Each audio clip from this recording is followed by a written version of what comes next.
This video is on the tambourine, and I'm going to be talking about and demonstrating some techniques for playing the tambourine in the orchestra, and also we're going to talk a little bit about some of the repertoire for tambourine.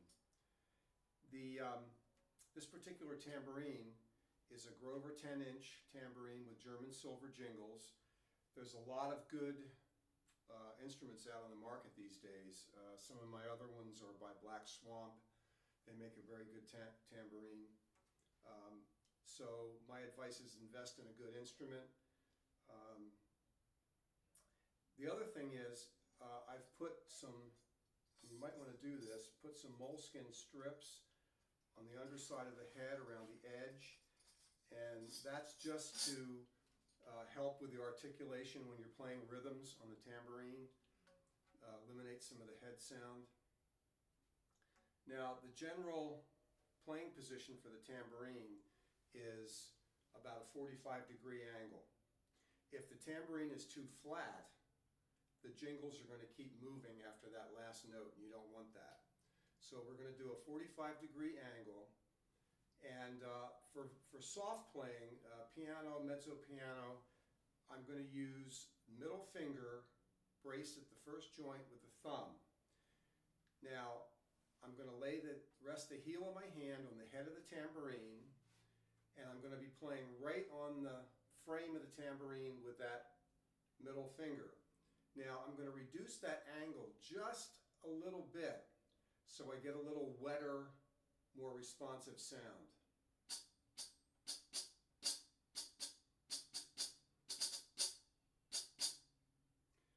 Now, if it's very, very soft, I'm going to use the middle finger unbraced by itself, as in the Arab dance, Nutcracker Suite.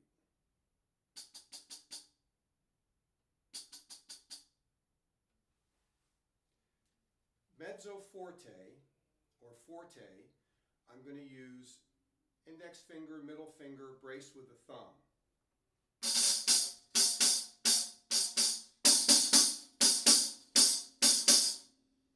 Now, if the orchestra is playing with all the stops out, you might want to go to a fist, and that would be the first three knuckles on the tambourine.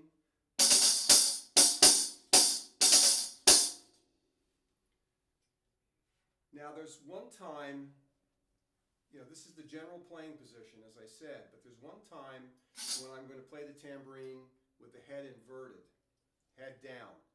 And that is for the Aragonese from the Carmen Suite. The reason for that is you've got this really long diminuendo down to nothing. And I'm going to move from the head to the frame of the tambourine where I'm going to get more sensitivity for those last notes.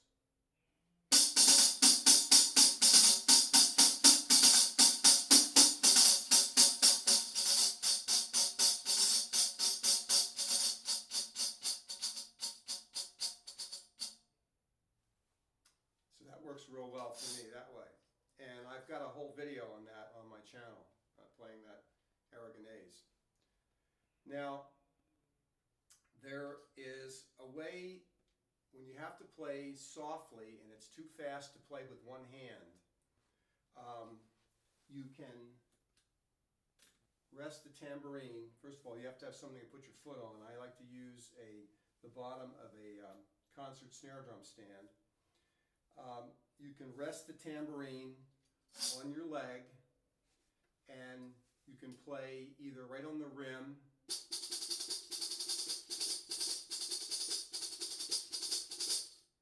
or you can play on the head, inside.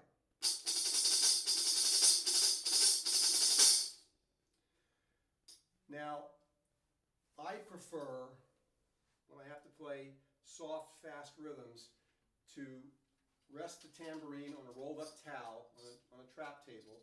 This other towel is just to keep the tambourine from moving off the first towel.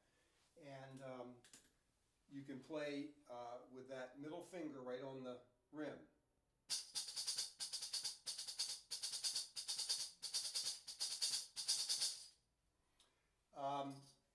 Now there are times when you have to play fast and you have to play loud. So what I'm going to do now is demonstrate the knee-hand technique. And there's two ways to play knee-hand technique: head up or head down. And I believe in practicing so you're adept at both head down, head up, because there's some distinct advantages to playing head up. Now, you're going to be hitting the head of the tambourine directly on the kneecap, but with the other hand, to complete the rhythm, you don't want to be playing in the same spot that you're hitting the head on the kneecap. So I'm going to move out a little further towards the frame of the tambourine to play the rhythm.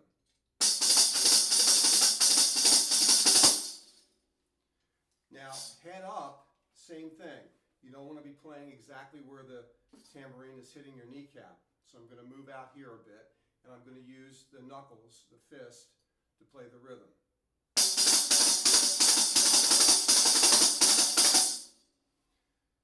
Now, I mentioned there's some advantages to playing head up. One of them is, if you've got to execute a shake roll immediately following the rhythm, then you don't have to worry about flipping the tambourine over, which I think is an awkward move anyway, to play the roll.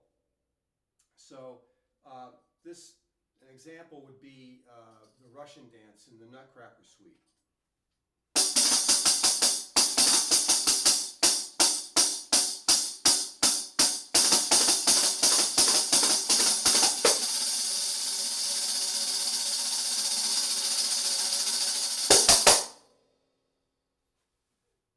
Now,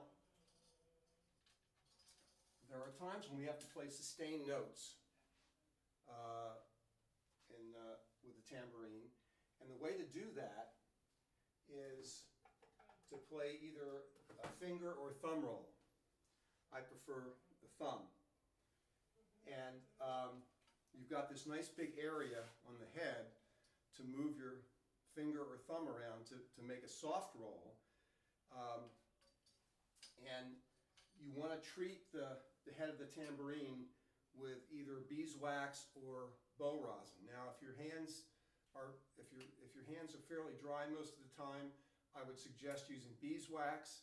If they're a little bit moist, like mine are usually, use bow rosin. And bow rosin comes like this in a little case. It's in a cake form, and you just sand a little rosin dust around the edge of the tambourine. And if I've got to execute a lot of thumb rolls, and I want to make sure that they're going to come off the way I want them to, I'll put a little rosin on the tip of my thumb. Now, you're holding the tambourine. You don't want to put a lot of pressure behind the thumb. You want to just let it skip around so you get a continuous sound. Now, if you have to play an ending note on the roll, you can use the leg for the ending note.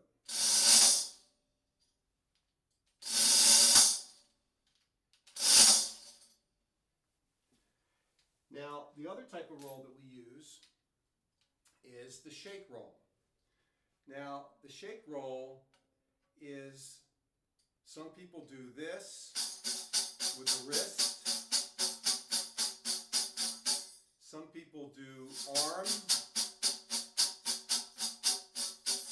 I like to combine both so that I get a nice dense roll.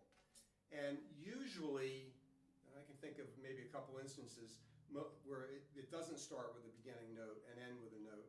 But most shake rolls start with a beginning note with the opposite hand, just a tap. You don't have to really whack it. And an ending note.